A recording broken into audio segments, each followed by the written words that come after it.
আমরা অনেকে বলি না, হুজুর আমার ঘরে খালি কষ্ট লেগেই থাকে, এরকম বলা ঠিক।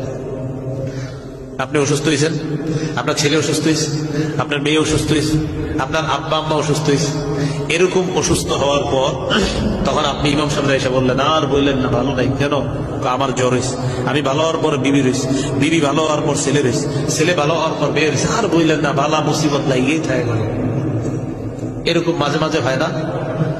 মুমিন নারী পুরুষের জীবনে যদি বালা মুসিবত লেগে থাকে, লেগে থাকার পর ওই মুমিন কারোর কাছে কিছু বলে না।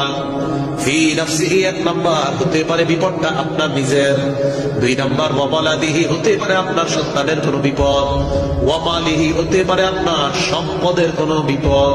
আপনার নবী বলেন হাত্তা ইয়ালকাল্লাহ ওয়া মা আলাইহি খাতিআ, একের পর এক বিপদ মুমিনের জীবনে লেগে আছে, মুমিন কাউকে বলে না। আল্লাহর নবী বলেন এই মুমিন যখন আল্লাহর সাথে সাক্ষাৎ করবে এমন